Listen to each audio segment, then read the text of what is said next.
What if the next time you get in your car, the vehicle just already knows you're stressed out based purely on your heart rate? Oh, that would be wild. Right, and it subtly dims the dashboard lights and actively changes its braking style so you don't feel anxious. Hmm.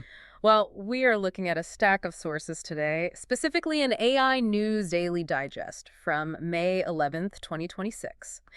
And the mission of our deep dive today is to show you a massive fundamental shift that is just happening right under our noses. AI is, well, it's no longer waiting for our commands. It's really a complete departure from the dynamic we've, built our entire relationship with technology upon. Yeah, totally. Because for decades, the model was strictly reactive. You type a query, you push a button, you tune a key. Right, you have to do something first. Exactly. The machine just sits completely dormant until you initiate the action.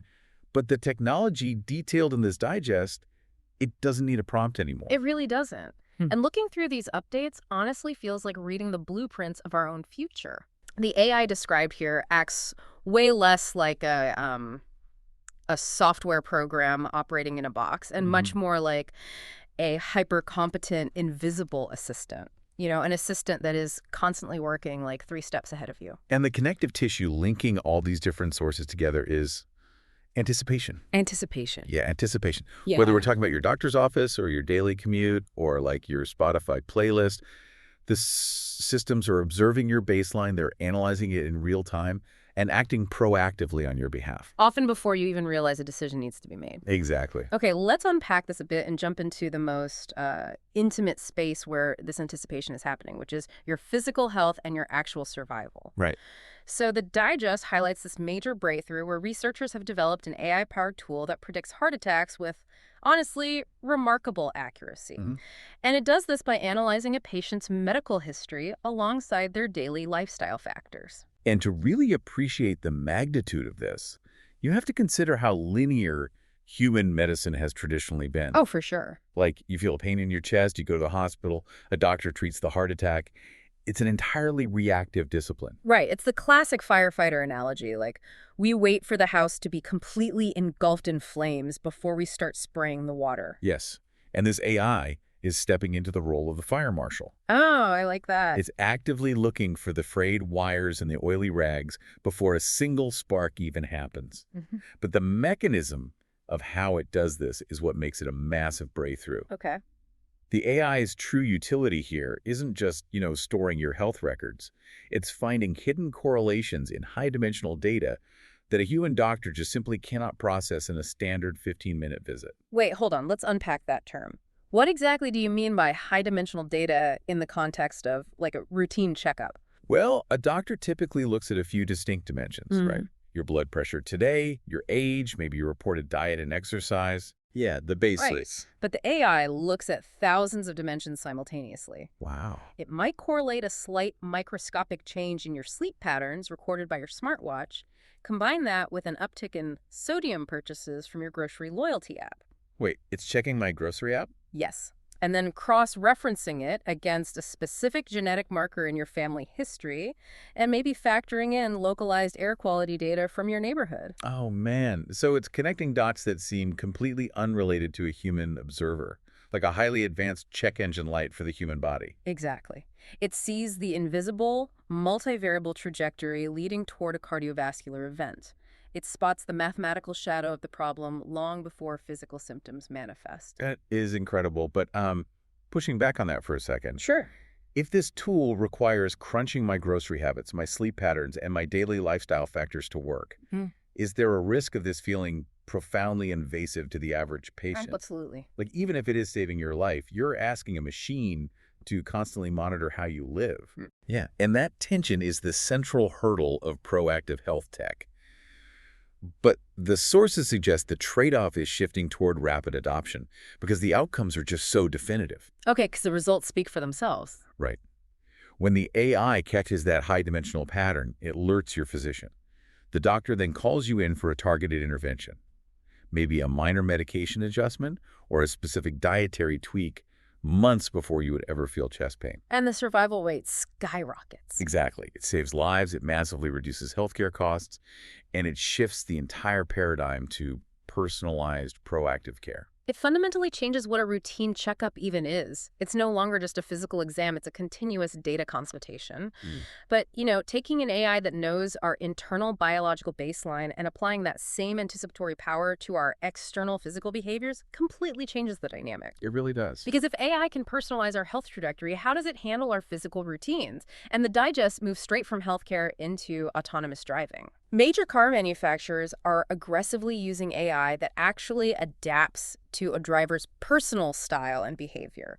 Here's where it gets really interesting. Well, this specific innovation addresses the single largest bottleneck in self-driving technology. Which isn't the sensors, right? No, the biggest barrier to getting autonomous vehicles mainstream hasn't been the LiDAR sensors or the physical engineering for quite some time now. Yeah. It is the human psychology of surrendering control. Oh, totally. Handing over the wheel to computer is viscerally terrifying. It is. You sit there, the car is moving at 60 miles an hour, and your brain is just screaming that you are entirely helpless. And your brain panics because the machine usually behaves mathematically, not humanly. Right. Imagine approaching a tight curve in the rain.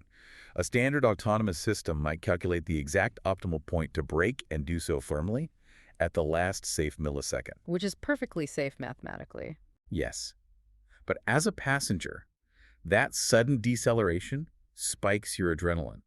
Your vestibular system, your internal sense of balance is telling you something is wrong because the physical sensation doesn't match your visual expectation of how that turn should feel. Because I wouldn't drive it like that. I would coast into that turn and ease on the brakes. Which is the exact problem this new AI system solves.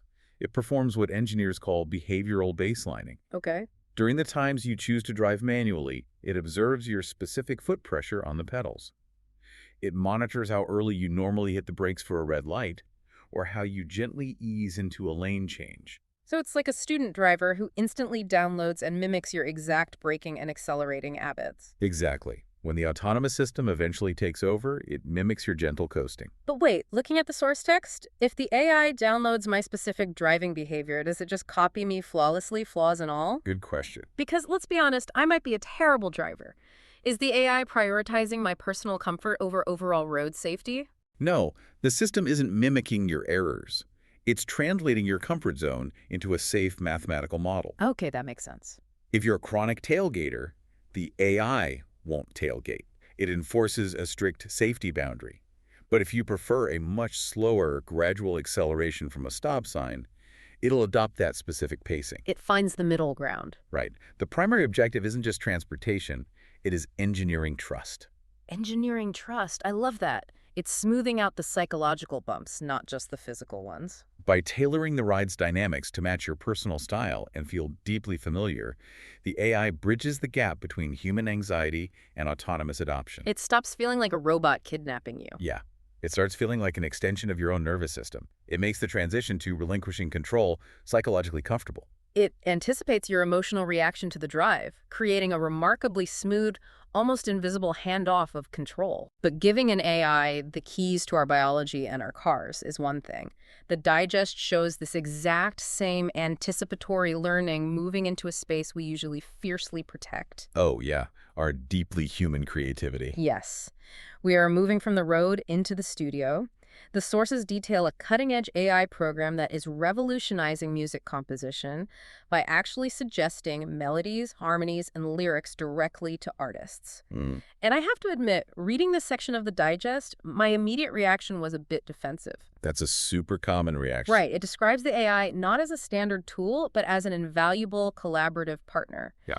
Which makes me want to push back on the concept of authorship. Sure. Like, if I'm sitting in a studio and the AI feeds me the lyrics, hands me the melody, and suggests the harmony, at what point am I just becoming an editor of the AI's art? Am I even an artist anymore? That is the natural fear whenever technology encroaches on subjective expression. But look closely at the language the source uses. It emphasizes that artists are using this to push boundaries and spark fresh, unexpected work.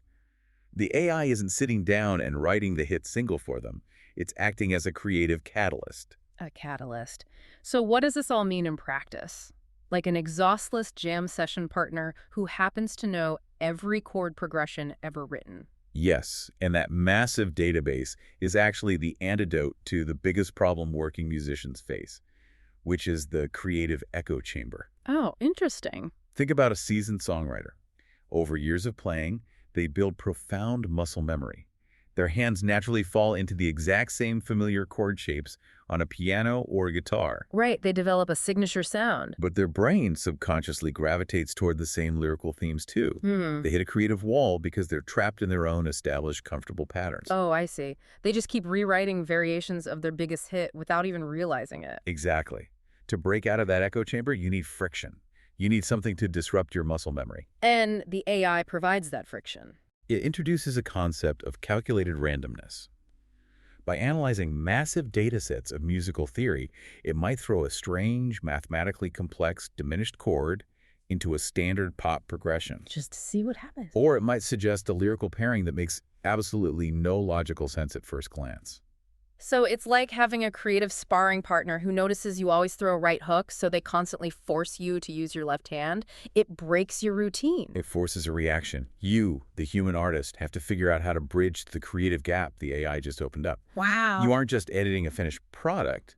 You are engaging in a real-time dialogue with a system that possesses a near-infinite vocabulary of musical possibility. That's a huge distinction. The AI provides the raw, unexpected, sometimes bizarre material, and the human artist provides the emotional resonance, the lived experience, to make it mean something. It's a true hybrid form of innovation. Okay, so it's breaking our creative habits the exact same way it learns our driving habits. But taking a massive step back here and looking at the whole picture, giving an AI this level of intimate access creates a vulnerability that is honestly hard to even fathom. It really does. Like, if these systems hold our high-dimensional health data, our continuous physical movements on the road, and our raw creative processes, what happens when someone tries to exploit that profile? Well, that brings us to the underlying architecture that makes any of this possible in the first place. The cybersecurity aspect. Right. The digest highlights how the tech industry is deploying AI to tackle increasingly sophisticated cyber threats. And the mechanism here perfectly mirrors everything else we've discussed today. Because it's entirely proactive. Exactly. The text mentions the AI analyzes patterns and detects anomalies in real time, predicting and preventing attacks before they happen, like a digital immune system neutralizing a virus before the body even registers it's sick. That's a great way to put it. But I want to understand the how here. How does a software program predict a hack that hasn't even happened yet? It relies on the exact same behavioral baselining we saw in the autonomous cars, but applied to a digital network. Oh, okay. Proactive anomaly detection doesn't just sit around looking for the signatures of known viruses. It spends its time learning what normal looks like for your specific digital footprint. Give me an example. Let's say your company server normally handles 100 database requests a minute, mostly from users in North America during standard daytime hours. That becomes the established baseline. Right. Then, at 3 a.m. on a Sunday, a single user profile tries to log in from a foreign IP address, requesting sudden access to a massive archive of patient health records they haven't touched in 3 years. A huge red flag. And the AI doesn't need to see a single line of malicious code. It calculates the statistical improbability of that sequence of events happening naturally. It sees the shadow of the attack before the attack actually executes. It locks the digital doors before the intruder even turns the knob. It neutralizes the threat, alerting the security team that a breach was prevented, ensuring constant business continuity. That's incredibly powerful. But the sources also clearly state that these threats are becoming more sophisticated. Oh, yeah. Very much so. So are we just looking at an inevitable, endless arms race here, where our defensive AI is constantly battling offensive AI created by bad actors, forever escalating the complexity? Look, it is an absolute arms race. There's no getting around that. Offensive AI will learn to mimic normal user behavior better. And defensive AI will have to look for even more microscopic, high-dimensional anomalies. So the shield has to keep evolving. But for you, the listener, understanding this proactive shield is crucial because it's the bedrock of our modern digital lives. Without it, the continuity of the other systems we talked about today completely collapses. Because if I can't fundamentally trust that the anomaly detection will instantly catch a breach, I am never going to let an AI monitor my sleep patterns for a heart attack. No, of course not. And I'm certainly not going to let it drive my car. The personal risk would just be catastrophic. Yeah. The predictive cybersecurity AI is the invisible scaffolding. It has to be flawless in the background so that the personalized medicine, the smooth autonomous commute, and the studio collaborations can exist safely in the foreground. It really is the silent guardian making the rest of these advancements possible. Hmm. Well, stepping back and looking at this whole stack of sources from May 2026, the picture is incredibly cohesive. It is. We are way past the era of the prompt. AI is evolving into a deeply intimate partner that actively reshapes how you live, work, and play. It's no longer just a tech buzzword. Not at all. It protects your physical health by mapping your lifestyle. It eases the anxiety of your commute by learning your habits. It sparks your creativity by breaking your echo chambers. And it secures your entire digital life by predicting the threats against you. It's a profound transition into a world built entirely on anticipation. Yeah. But, looking at all these systems flawlessly customized to our needs, it sparks a final thought beyond the data itself. Oh, what's... If our technology becomes perfectly tailored to predict our health trajectories, our driving preferences, and even our creative tastes, what happens to serendipity? Oh, wow. When our daily lives are perfectly predicted and smoothed out by algorithms, do we risk losing the beautiful, unexpected joys of human unpredictability? That is a fascinating question to leave you with. If the invisible assistant maps out every surprise, what is actually left for us to stumble into? Exactly. Well, we want to thank you for joining us on today's deep dive. We hope digging into these blueprints of the future gives you a clearer view of the tools operating all around you. Keep questioning those tools, stay curious, and see you next time.